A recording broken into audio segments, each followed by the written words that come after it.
बिस्मिल्लाहिर्रहमानिर्रहीम। अस्सलाम वालेकुम मेरे अज़ीज़ तलबा और तालबात, उम्मीद करती हूँ कि आप सब खैरियत से होंगे। मैं आपकी इस्लामिया की मिस हाफ़ज़ा नूरीन। जैसा कि आप जानते हैं हमारी ऑनलाइन क्लासेस का आगाज़ हो गया है और आज हमारी क्लास का पहला दिन है। सबसे पहले हम अपना सिलेबस देख लेते हैं जो हमने इस सेमेस्टर के अंदर पढ़ना है। बाब चहारुम में देखें तहारत, पाकी और पाकीज़गी, सदाकत, अमानत, एहसान, मुल्क मिलत के लिए एसार का जज्बा, ये हैं असबाब बाब चहारुम के और इसके अंदर हकूकुल अबाद भी है। बाब पंजुम में देखें हज़रत खतीजा रज़ी अल्लाह अन्हु, हज़रत अली रज़ी अल्लाह अन्हु, सैयद अली हिजवेरी, हज़रत दाता बख्श, हज़रत दाता गंज बख्श और तारक बिन ज़ियाद, ये हैं असबाब जो हमने पढ़ने हैं। तहारत, पाकी और पाकीज़गी। तहारत, पाकी और पाकीज़गी ये आपकी बुक के अंदर से पेज पहला है। अगर आपको मुश्किल लगे तो आप अपने बुक के अंदर भी देख सकते हैं। तहारत और इस्लाम। सबसे पहले देखें कि हमारे प्यारे नबी हज़रत मोहम्मद सल्लल्लाहु अलैहि वसल्लम फरमाते हैं कि सफाई निस्फ ईमान है। सफाई निस्फ ईमान है। हम पाक साफ़ रहें। हमारा मज़हब हमें क्या बताता है कि हम पाक साफ़ रहें और इस्लाम के दायरे के अंदर रहते हुए अपने काम सर अंजाम दें। सफाई और पाकीज़गी इंसान के मौज़ूब और शाइस्ता होने की अलामात हैं। देखें कि सफाई और पाकीज़गी, हम साफ़ सुथरे रहेंगे तो हम नमाज अदा करेंगे। तो ये चीज़ें किस चीज़ को ज़ाहिर करती हैं? इंसान के मौज़ूब और शाइस्ता होने की अलामात।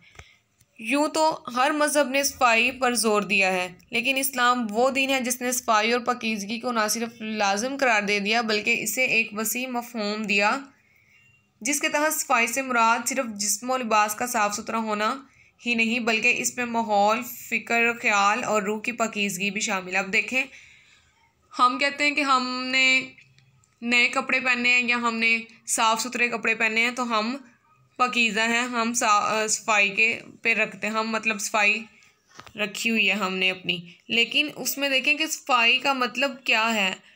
अपने माहौल को देखना, इर्द गिर्द को देखना, फ़िक्र व ख्याल, आपके जो ख्यालात हैं वो मुस्बत होने चाहिए। रूह की पाकीज़गी, आपकी रूह की पाकीज़गी भी ज़रूरी है। इसके लिए तहारत का लफ्ज़ इस्तेमाल किया जाता है जो अपने अंदर हर तरह की पाकीज़गी को लिए हुए। इस्लाम में तहारत की अहमियत का अंदाज़ा इस बात से लगाया जा सकता है कि इसे निस्फ ईमान करार दिया गया। पाक साफ़ रहने वालों को अल्लाह ताला पसंद फरमाता है। देखें कि इरशाद बारी ताला है, कुछ शक नहीं कि अल्लाह तौबा करने वालों और पाक साफ़ रहने वालों को दोस्त रखता है। नबी करीम सल्लल्लाहु अलैहि वसल्लम को अल्लाह ताला ने शरीयत की जो बातें सिखाई उनमें तहारत को अव्वलीन अहमियत दी गई। देखें कि सबसे पहले तहारत, पाकीज़ा और साफ़ सुथरा रहने को अव्वलीन अहमियत दी गई है। सबसे ज़्यादा अहमियत सबसे पहले किसको है? तहारत को। चनाचा आप सल्लल्लाहु अलैहि वसल्लम पर नाज़िल होने वाली दूसरी वही में अल्लाह ताला ने हुक्म फरमाया, और अपने कपड़ों को पाक रखो और नापाकी से दूर रहो। अपने कपड़ों को पाक रखो और नापाकी से दूर रहो। इस्लाम की इबादत में तहारत पाकीज़गी को मरकज़ी हैसियत हासिल है। चनाचा नमाज पढ़ने से पहले वज़ू को लाजमी शर्त करार दे दिया गया। इरशाद बारी ताला देखें कि अब जब हम नमाज़ पढ़ते हैं तो कहते हैं कि जब हम नमाज़ पढ़ते हैं तो हमारे जो गुनाह होते हैं, सुबह के जो हमने गुनाह किए होते हैं, जैसे अब हमने ज़ोहर पढ़नी है तो हमारे सुबह तक के जो गुनाह होते हैं वो नमाज़ पढ़ने से, वज़ू करने से झड़ जाते हैं। हम मतलब इंसान पाक साफ़ हो जाता है। इरशाद बारी ताला है, मोमिनो जब तुम नमाज़ पढ़ने का कसद किया करो तो मुंह और कुहनियों तक हाथ धो लिया करो, सर का मसा कर लिया करो और टुकनों तक पाँव को धो लिया करो। जैसा कि मैंने आपको वज़ू करने का तरीका बताया भी था कि हम वज़ू कैसे करते हैं। कुरान पाक में भी हुक्म है कि जब तुम नमाज़ पढ़ने का इरादा कर लो तो मुंह और कुहनियों तक हाथ धो, सर का मसा करो और टुकनों तक पाँव धो।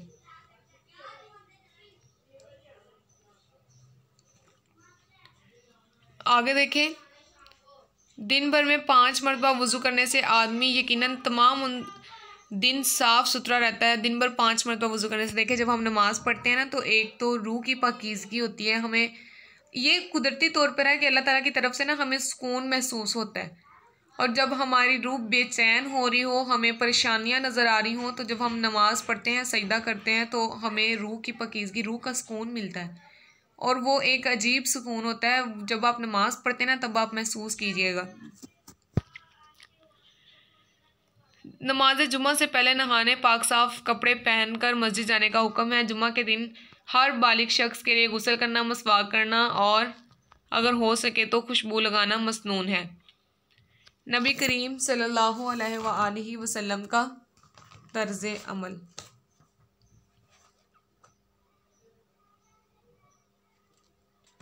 अब देखें कि हमें पता है सबसे पहले अब किस चीज़ का अल्लाह ताला हुक्म दे रहा है। अवलीन अहमियत किसको दी गई है? तहारत और पकीज़गी को। नबी करीम सल्लल्लाहु अलैहि वसल्लम का तर्ज़े अमल। नबी करीम सल्लल्लाहु अलैहि वसल्लम तहारत पकीज़गी का खुसूसी एहतमाम किया करते थे। आप सल्लल्लाहु अलैहि वसल्लम को सफ़ेद रंग का लिबास पसंद था और यह सुन्नत भी है। जब हम जुमा के दिन गुस्ल करते हैं, मसवाक करते हैं और अक्सर लोग आपने देखा होगा कि सफ़ेद कलर का लिबास पहनते हैं, तो वो भी एक सुन्नत है। आप सल्लल्लाहु हमेशा साफ़ सुथरा लिबास पहनते, मसवाक करते, सर में तेल लगाते, खुशबू लगाते, खाना खाने से पहले और खाना खाने के बाद हाथ धोते, लिबास झाड़ कर पहनते, बिस्तर झाड़ कर सोते, जूते झाड़ कर पहना करते। आप सल्लल्लाहु अलैहि वसल्लम सर और दाढ़ी के बालों में कंघी किया करते और बाल बिखरे रहने को नापसंद फरमाते। आप सल्लल्लाहु अलैहि वसल्लम फरमाया, एक आदमी देखा आपने कि जिसके बाल बिखरे हुए थे। फरमाया, क्या इसे कोई चीज़ नहीं मिलती जिससे अपने बाल ठीक कर ले? इस तरह मैले कपड़े पहने हुए एक शख्स को देखकर फरमाया, क्या इसे पानी नहीं मिलता कि इसे अपने कपड़े धो लेता? तहारत पकीज़गी के लिए नबी करीम सल्लल्लाहु अलैहि वसल्लम की तालीमात हैं, कुछ देखिए। जब कोई शख्स सोकर उठे तो जब तक 3 बार हाथ ना धो ले, पानी के बर्तन में हाथ ना डाले। देखें अब तालीमात है हमारे प्यारे नबी की। खाना खाने से पहले और खाना खाने के बाद हाथ धोने का हुक्म दिया गया। नबी करीम सल्लल्लाहु अलैहि वसल्लम ने फरमाया, मसवाक मुंह को साफ़ करने वाली है और अल्लाह को राज़ी करने वाली है। अगर मेरी उम्मत पर गिरा ना होता तो मैं हर नमाज के वक्त मसवाक का हुक्म देता। मतलब मेरी उम्मत को अगर मुश्किल ना महसूस होती तो मैं हर नमाज के वक्त मसवाक का हुक्म देता। एक मरतबा कुछ मुसलमान नबी करीम सल्लल्लाहु अलैहि वसल्लम की खिदमत में हाजिर हुए जिनके दांत पीले हो रहे थे, तो आप सल्लल्लाहु अलैहि वसल्लम ने उन्हें मसवाक करने की तलकीन फरमाई। नबी करीम सल्लल्लाहु अलैहि वसल्लम ने साफ़ सुथरा लिबास पहनने पर जोर दिया। एक मरतबा आप सल्लल्लाहु अलैहि वसल्लम ने उबैद बिन खालिद रज़ियल्लाहु अन्हु से फरमाया, अपना तोहमन थोड़ा ऊपर उठा लो, इससे आदमी ज़ाहिरी निजाजत और बातिनी निजाजत से महफूज रहता है। मतलब अपने जो कपड़े हैं वो थोड़े ऊपर उठा लो। आप सल्लल्लाहु अलैहि वसल्लम ने अपने बिस्तर पर खाना खाने से मना फरमाया। इस तरह आप सल्लल्लाहु अलैहि वसल्लम सहाबा कराम को बाल संवारने, नाखून तराशने और बावजू रहने की तरगीब करते थे। चनाचा आप सल्लल्लाहु अलैहि वसल्लम ने फरमाया, क़यामत के रोज़ मेरी उम्मत की निशानी ये होगी कि उनकी पेशानियाँ और वज़ू के अज़ा नूर से जगमगा रहे होंगे। बस जो शख्स अपने नूर को बढ़ाना चाहे बढ़ा ले। मतलब नूर किस चीज़ से आता है? जब आप वज़ू करते हैं, अपनी सफाई रखते हैं, आप वसल्लम की बताई हुई तालीमात पर अमल करते हैं, तो उसके चेहरा नूर से जगमगा रहा होगा क़यामत के दिन। आप वसल्लम ने खाना पीने की एशिया डाम कर रखने का हुक्म दिया और इन चीज़ों पर फूंक मारने से मना फरमाया। पानी पीते वक्त पानी के बर्तन में सांस लेने से मना फरमाया। हम अक्सर पता है क्या करते हैं, एक गिलास पूरा है ना, तो हम दूसरों को दिखाने के लिए हम कहते हैं कि मैं एक ही सांस में सारा पानी पी लेता हूँ या पानी पी लेती हूँ। और कुछ लोग होते हैं कि जब पानी पी रहे होते हैं तो गिलास के अंदर ही सांस ले रहे होते हैं कि बाहर वाले को कौन सा पता होता है।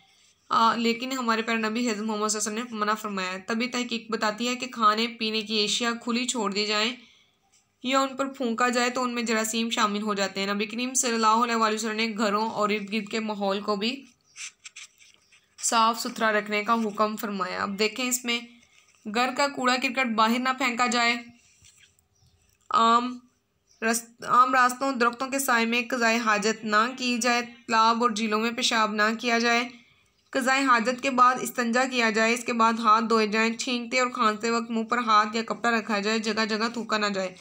माहौलियाती आलूदगी से बचने के लिए दरख्त लगाए जाए। हमारे प्यारे नबी सल्लल्लाहु अलैहि वसल्लम ने फरमाया है कि यह सदका जारिया है।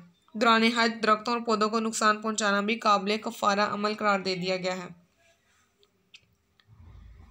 अब रूह की पकीज़गी क्या है? रूह की पकीज़गी से देखें कि रूह की पकीज़गी के लिए अच्छी सोहबत, अच्छा माहौल, हलाल रिज़्क़, दीनी फ़राइज़ की अदायगी के साथ बुराइयों और बुरी सोहबत से बचना भी ज़रूरी है। शिर्क करने वालों को अल्लाह ताला ने नापाक करार दे दिया है। शिर्क होता है कि हमारा अल्लाह एक है, हम उसके अलावा कोई और खुदाओं को नाउज़ुबिल्लाह माने या उनका कंपैरिजन करें, उनका मुकाबला करें। अल्लाह ताला फरमाता है मोमिनो मुशरिक तो नापाक हैं तो उस बरस के बाद वो मस्जिद हराम के पास ना जाने पाएँ। शिर्क की नापाकी से बचने के लिए इस्लाम ने तौहीद का दर्स दिया।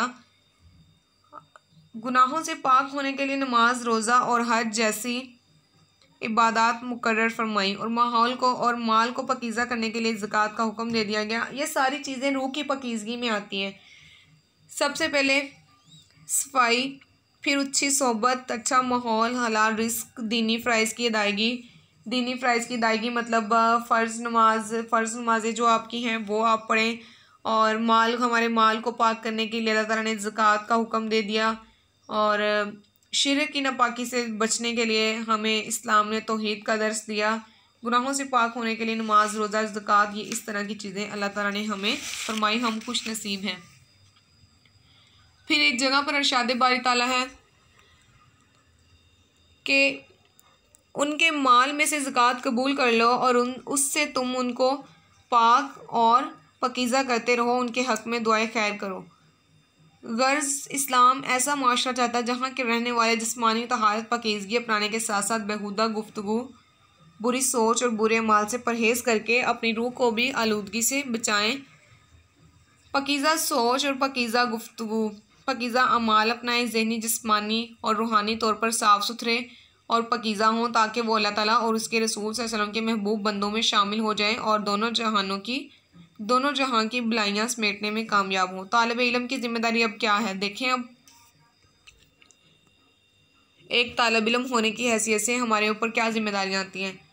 अपनी ज़ात, जिस्म, लिबास, किताबों, कॉपियों और बस्ते की सफाई के साथ साथ क्लास, स्कूल, घर और महल्ले की सफाई का भी ख्याल रखा जाए और कूड़ा करकट जगह जगह ना फेंका जाए। जैसे हम स्कूल में भी फेंक देते हैं, चीज़ खाई है, हम बाहर से खड़े हुए हैं, सहन में है या सीढ़ियों में है, कॉरिडोर में कहीं भी है, तो हम वहीं पर फेंक देते हैं जहाँ पर कैमरा ना लगा। अक्सर ऐसे करते हैं, इधर कौन सा कैमरा लगा, कौन सा किसी को पता लगना है। लेकिन एक तालिब इल्म होने की हैसियत से आप पर ये जिम्मेदारियाँ आयद होती हैं कि आप अपने आप को साफ़ सुथरा रखने के साथ साथ अपनी किताबों, कॉपियों, बस्ते की सफाई के साथ साथ स्कूल, घर और मोहल्ले की सफाई का भी ख्याल रखा जाए। ख़राब आदतें अपनाने से भी गुरेज़ करें, बुरी सोहबत से बचें और अच्छे तौर तरीके अपनाएं। अच्छी कुतुब का मुतालिया करें। अक्सर बच्चे होते हैं जो नावल पढ़ने लग जाते हैं, लेकिन नावल पढ़ें, ये नहीं कहते कि नावल ना पढ़ें, लेकिन अच्छी कुतुब का मुतालिया करें। इज्तिमाई ज़िम्मेदारियाँ हैं, ये आप पढ़ लीजिएगा। इसमें इज्तिमाई ज़िम्मेदारियाँ मतलब आपके घर के तमाम अफराद मिलकर घर की सफाई करें और मोहल्ले का ख़ास ख्याल रखा जाए, अपने अतराफ़ को, माहौल को साफ़ सुथरा रखा जाए। और अगर मोहल्ले के कुछ लोग गैर अखलाकी आदत अपनाए हुए हैं तो उन सरगर्मियों की वजह से मोहल्ले का अगर माहौल ख़राब हो रहा है तो उस सिलसिले में मोहल्ले के बुज़ुर्गों से मदद ली जा सकती है, मोहब्बत शफ़क़त के साथ समझाकर राह रास्त पर लाया जा सकता है। ये इज्तिमाई ज़िम्मेदारियाँ हैं, ये आप पढ़ लीजिएगा। ये था आज का हमारा सबक। सिलेबस हमने देखा तहारत, पाकी और पकीज़गी। इसमें हमने देखा तहारत किसे कहते हैं, पाकी और पकीज़गी क्या है, अल्लाह ताला ने कुरान पाक में क्या इरशाद फरमाया है, हमारे नबी ने हमें तहारत, पाकी, पकीज़गी के तलीमात क्या दी हैं वो, और उसके बाद फिर हमारी एक तालिब इल्म होने की हैसियत से हमारी ज़िम्मेदारियाँ और इज्तिमाई ज़िम्मेदारियाँ। कल इंशाल्लाह हम इसकी मशक देखेंगे। जज़ाकल्लाहु खैरा।